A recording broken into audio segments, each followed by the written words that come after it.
One of the things that I struggle with the most is writer's block.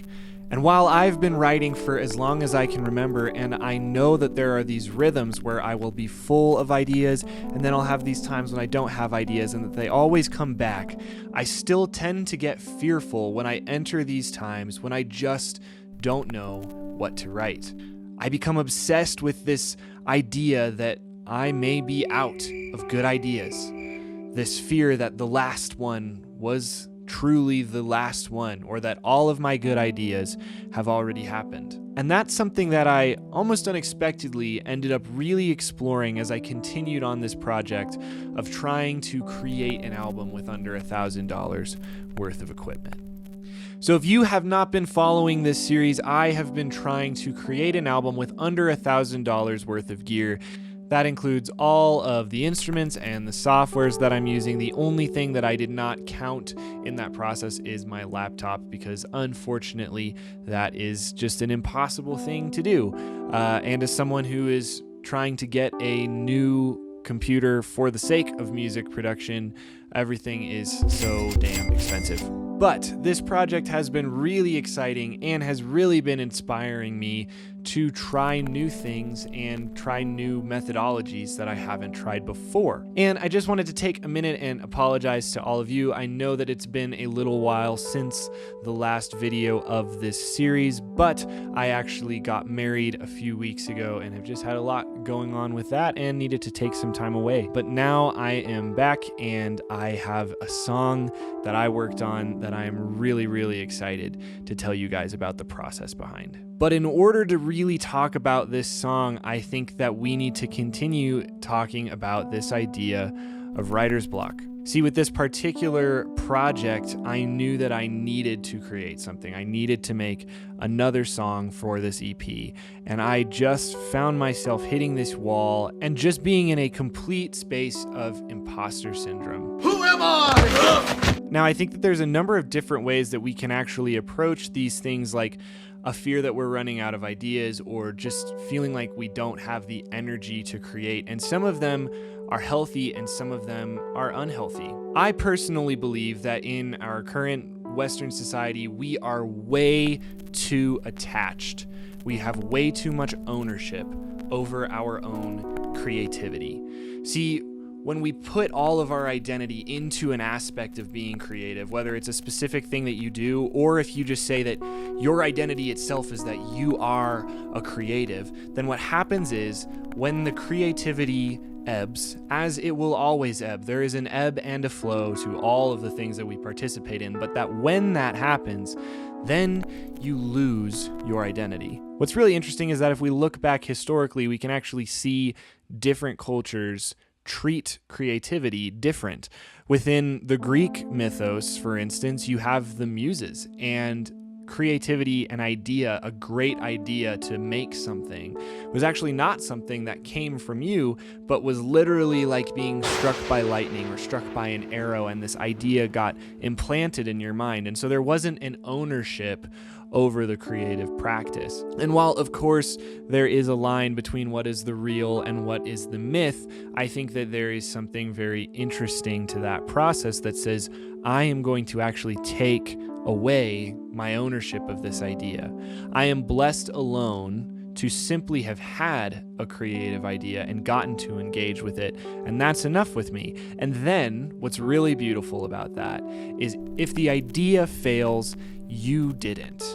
You had an idea that wasn't good or that wasn't perfect, but you didn't put your full identity into that idea. And I think that's a really healthy way that we can actually approach times where we are experiencing something like a lack of creative energy or something like writer's block, where rather than saying, oh, my whole identity is gone, we accept that whatever ideas we have is a blessing in itself, and we don't have to get all hung up on whether or not those ideas are good or perfect in order to enjoy the act of engaging with them. Now, another thing that I've observed in regards to this struggle is that people who are creative often believe that because they're doing something that they enjoy, that it does not take a toll on their energy. It's like, oh, well, this is a hobby, so therefore it shouldn't be sucking me dry, shouldn't be running out of energy or running out of steam.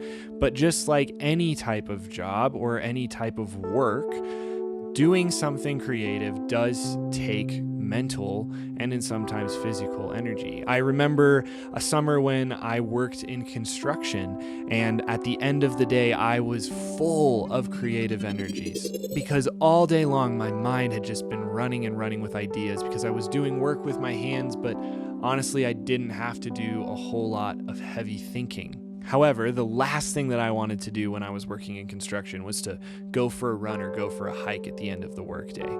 I've found myself now in an inverse position where much of my work is within a mental and creative field, and I can get exhausted by the end of the day and have very little energy to do things like this or to make music, which are the things that I love. And one of the things that I have to do in order to get myself out of a funk often is to actually give more attention to my physical health. Going for a run or swimming or working out are all things that I find actually leave me fulfilled and ready to write something, to make something, to relax and enjoy the process, whether it be poetry or novelization or writing music. All of those energies seem to become more accessible to me when I'm being intentional about taking care of the vessel that I occupy. Now, if we look at those two things, then I think we get an opportunity to do something else, which is that when we hit a space of writer's block, when we feel like we're out of our creative energies, if we've taken care of ourselves, we can almost force it. Because creation, in whatever field it is that you do it, are just like a muscle. We have to train them. And for the same reason that I might not want to work out on one day, but that I should because it's taking care, it's stewarding the muscle, sometimes we have to go in and force that creative energy when we maybe aren't feeling the motivation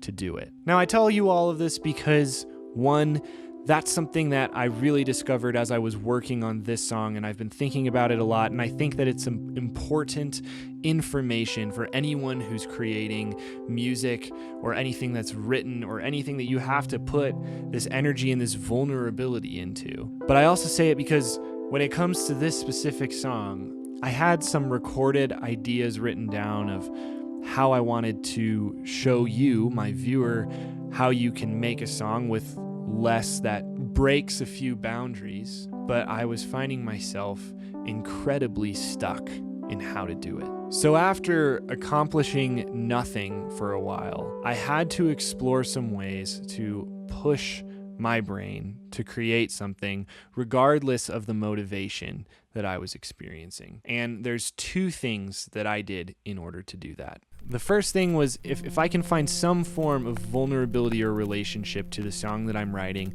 I know that it can motivate me a little bit, regardless of where I'm at. And since I was in a place of experiencing writer's block, I thought, why don't I write a song about this insecurity, about feeling like I was running out of good ideas. The second thing that I did is, and I think that I've actually referenced this book a few times in this series, but in Jeff Tweedy's book, How to Write One Song, he talks about retuning a guitar in order to almost force new ideas. And I decided to completely retune this guitar that I've been using for this project to a tuning that I don't usually play in. And the tuning that I did for that was C, G, C, G, G, C. This is an open tuning. What's really great is that it's not specifically in C or G. There's no third located in this tuning, so it gives a lot of opportunities for what you can do, but it has that beautiful open sound and allowed a lot of innovation on the picking side of things. Now, with that tuning, I found myself kind of inspired to try something almost within the Ben Howard sort of vein.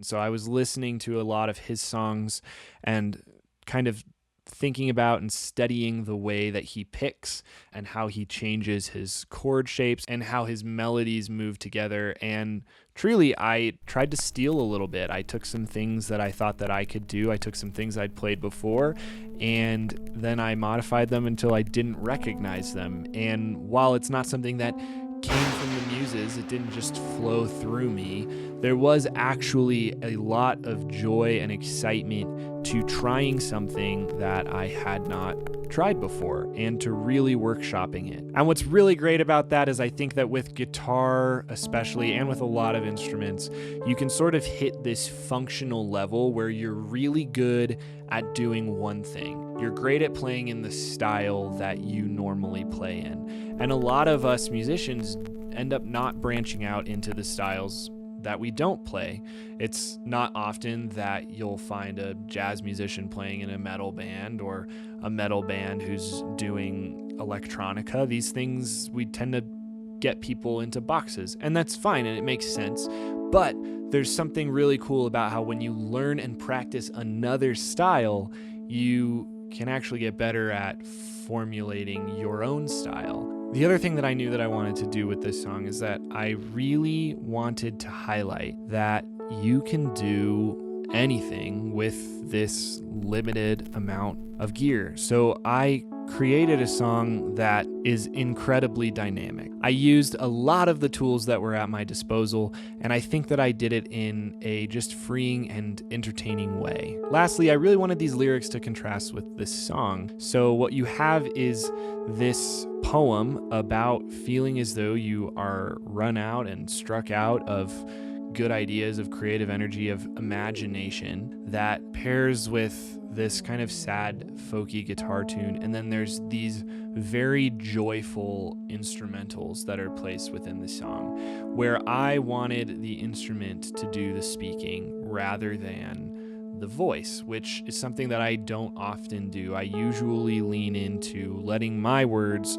try to explain what is happening in the song. But in this case, I wanted the melody to host the resolution rather than the words. And then there is this sort of cry that starts and ends this song that is just begging to be broken out of this state of stagnancy. And I think all of this ended up coming together in a really cool way. So I'm going to begin by just showing you the beginning of this song, kind of to the first break in the structure, and then I will go into breaking down the actual recording process of this track. Break me out, oh, won't you break me out?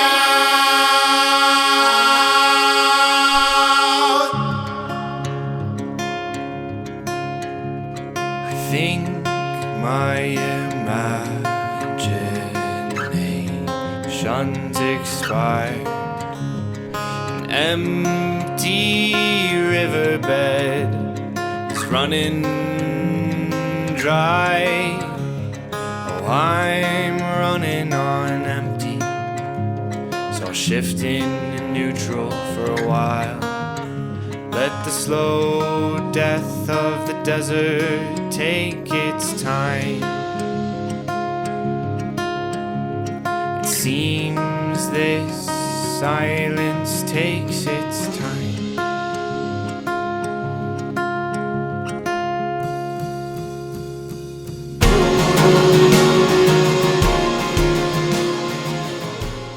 Hey, thanks so much for watching and for listening. Before we continue this video, there's something that I want to tell all of you about, which is that I'm really trying to break away from the constant use of social media and that algorithm as the way to connect with people.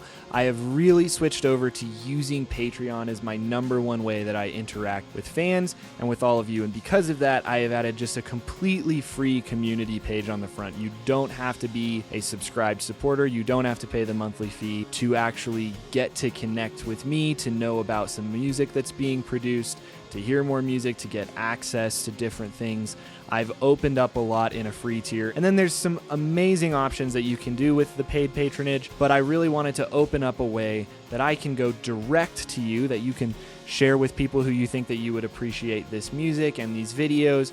But the truth is, I think that it's wasted energy for me making a reel or a TikTok every single day to try to put something out. And 98% of the people who view those never end up actually listening to music and aren't even the kind of people who enjoy this content that I'm creating. So if you want to connect more, please go to patreon.com/ragged oak, and you will also find pinned at the top there a link to a special Discord for fans of this music and these videos where we can interact, we can share music with one another. And speaking of sharing music, I will be doing a weekly What Am I Listening To segment that is accessible to everyone, where I talk about an album or piece of music that I'm listening to that week that is inspiring me. So please head on over there if you like this content. Anyway, let's get back to this under $1,000 EP project. All right, let's talk more about the process of actually writing and recording this song.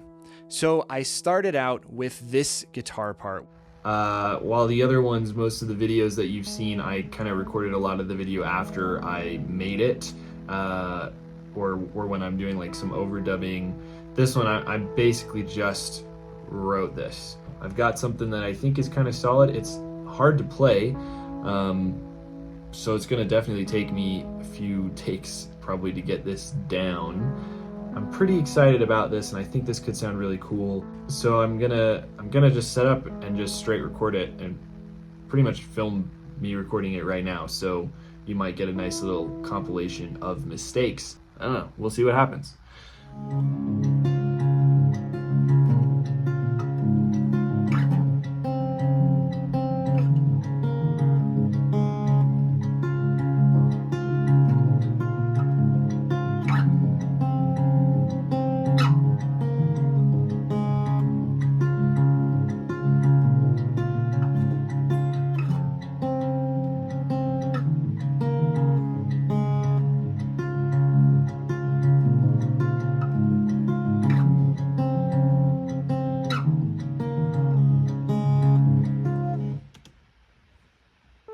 The next thing that I did was I wrote the lyrics, and I did a lot of different edits on these, and I found a way to make something that fit really well with that guitar part that I'd written.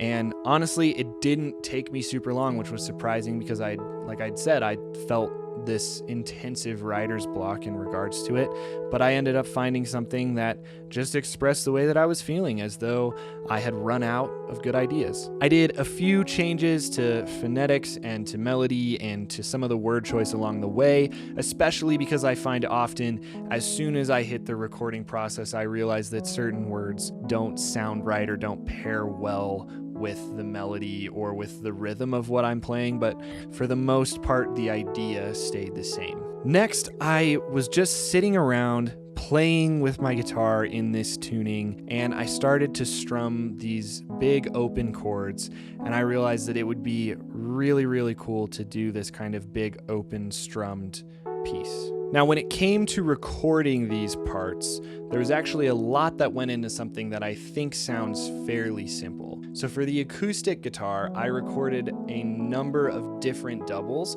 that allowed me to layer and EQ each piece of it differently.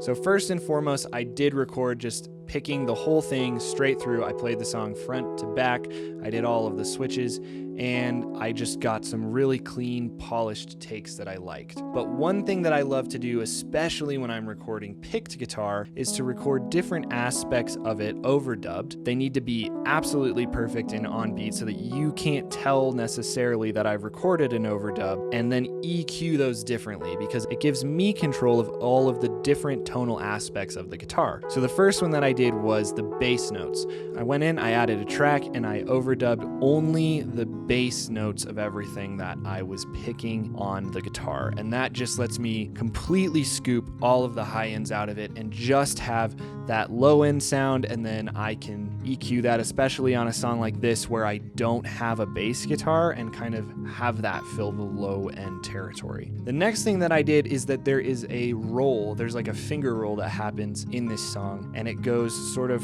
from the low leading up to the high, and I realized that that kind of got lost in the mix when I EQ'd my initial guitar recording to primarily make the high end and that sound of my fingers striking the strings sound the way that I wanted it to. So I overdubbed all of those rolls, and then I was actually able to pan them and add a lot of depth to this guitar sound. Next, I wrote this part with these really, really big open chords that I was experimenting with on the guitar, and I wanted that to be this kind of big instrumental of this song. Now, what I did here is not something that I've done before, but I have heard of some people doing it, and so I decided to try it, which was rather than do a bunch of work to add saturation or distortion or reverb or fullness to this guitar on the post side of things, I recorded 6 overdubs of the same part, and all of those are left in it, and they're all panned completely left or right, which adds this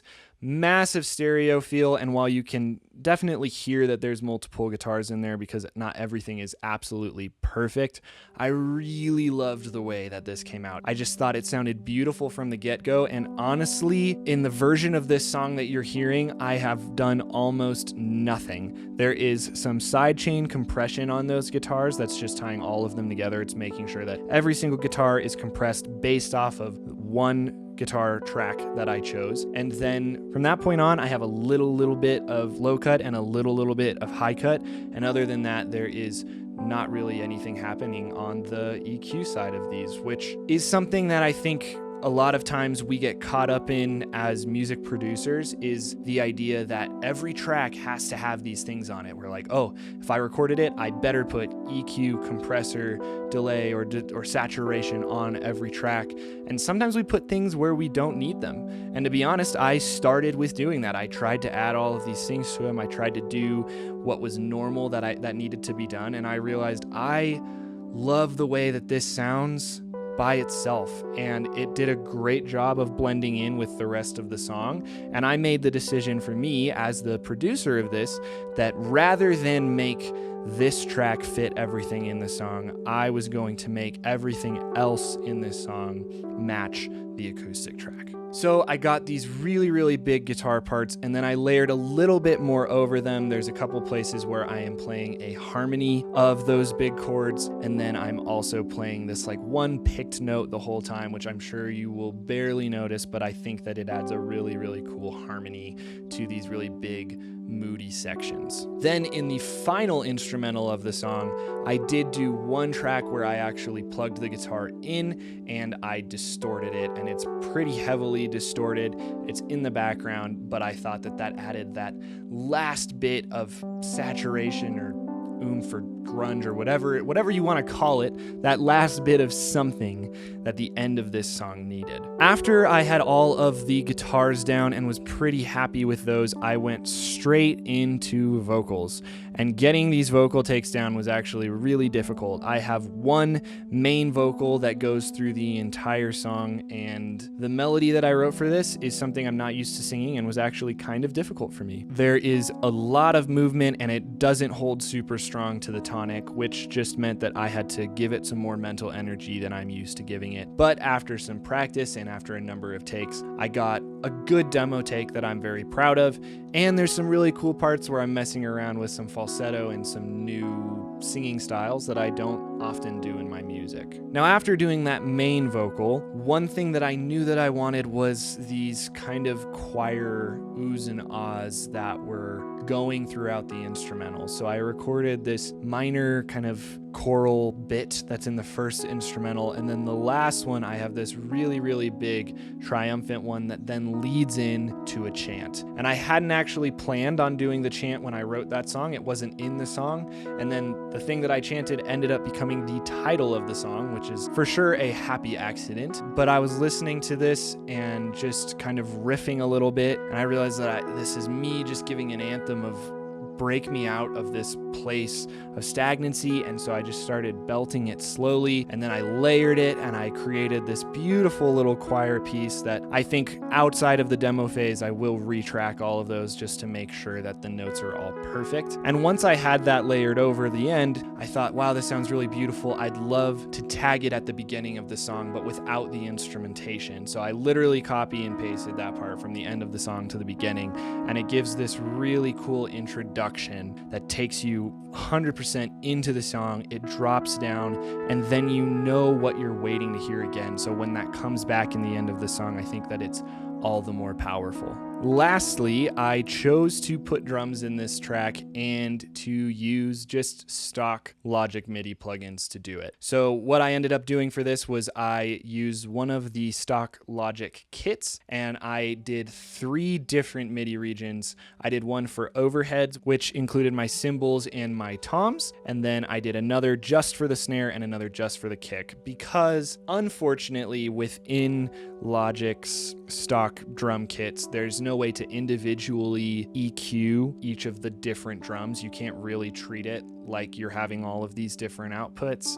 There actually might be a way to, but you definitely can't do it without my 2017 computer dying. So I split these into different tracks, and then I was able to get the tones that I wanted out of my kick and my snare, which are really, really important to me, and then mix my overheads separately. And I think that ended up sounding really good. And one thing that I did in order to help with MIDI drums, because often the issue that you get with MIDI drums is they just don't sound organic because they're too polished. It's just a sample, and so you're getting a perfect sample. So what I went in and did is I sent all of it into the same room simulator, and just giving it a little bit of that reverb and that stereo effect and almost that bad sounding reflection can actually trick your ear into thinking that those drums sound more realistic. And I think that they actually came out sounded really surprisingly good for these being a stock MIDI plugin. As someone who normally, when I'm doing MIDI drums, uses a paid plugin, I usually use one of the Get Good Drums ones, and those sound fantastic. I was really surprised at actually how well this just standard Logic drum kit stacked up. Now, as far as effects and plugins, when you listen to this full track, you will absolutely notice that there are some cool effects and plugins, and we could dive into all of the idiosyncrasies of that in this video, but I really want to keep this to time. So because I'm also trying to find more ways to just engage with you as my audience, I am going to put, just like I did with the last track that I posted, I'm going to put the full effects chain and the full mix chain and everything that went into this song on that public access Patreon community page just for this one, so that you can really see everything that I did. And if you want to try to replicate any of these signal chains in Logic yourself, that way you absolutely can. You're fully able to do it. Everything, like I said, in this is stock, so it's really, really easy to do. Well, that is the better part of what went into the production of this track, from having no ideas to creating something from scratch. And I'm trying not to do too much talking and just to give you guys some good quality music and ideas and hopefully things that you can play with. So I am going to show you this song in just a minute, and of course, as with the last one, I will post this separately as its own as well. And upon the completion of this EP, you will be able to download all of these songs once again at patreon.com/Ragged Oak. But there is one more thing that I'm doing to kind of incite you just to head that way and become part of this community. Once again, you do not have to pay to be part of the community. There's just a ton of other perks that you get if you want to do that. But for this one, I will be posting every single stem in a zip file on the Patreon community page. I will have all of the plugins disabled. It will just be the raw recordings plus any editings that I did. If I cut out me taking a deep breath or coughing or sneezing, that's not going to be in there. But if you want to practice your mixing abilities, I want to encourage you to head there, download that zip, throw it into your DAW, and do your own mix of this track. Don't feel like you have to hold yourself to that under $1,000 rule that I am. Go for it. Whatever you love to use, please use it. I would love to hear if any of you guys come up with a really cool mix or remix of this song. And if you send that to me at this email address, management@raggedoak.com, and I think that yours is the best version, I will post it on the Patreon, and I will do a video shouting you out and showcasing your mix. Now that all that's out of the way, here is the full track, and I know you've already heard the first chunk of it, but here is the full track of Break Me Out, the next song off of this under $1,000 of gear EP. Break me out, oh, won't you break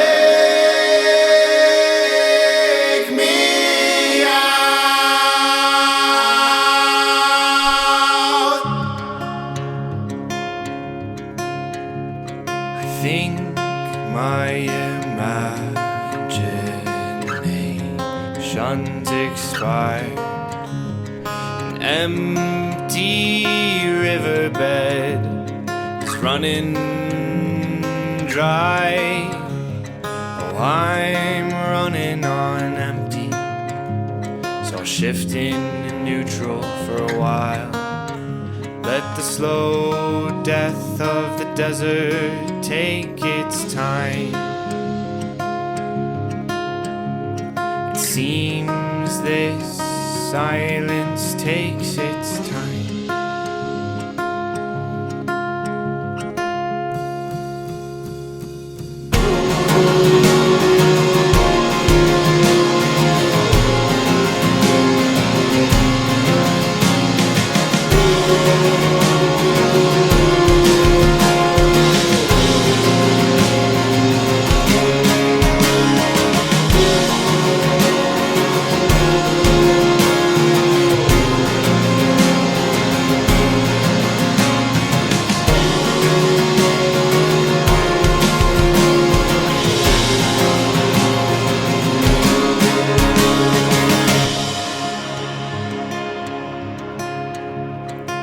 Every motion comes in waves.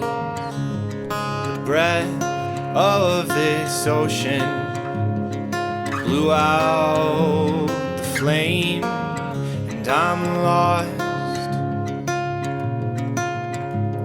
The window's in the way. My pen is a widow. Oh God, how I miss my mind.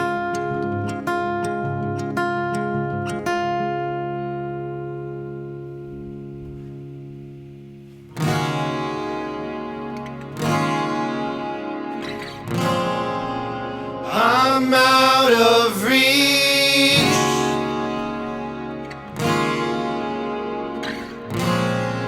Habits took you away from me.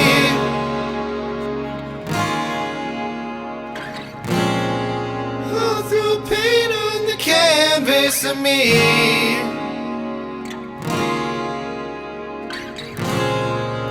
Won't you break me up? Break me up!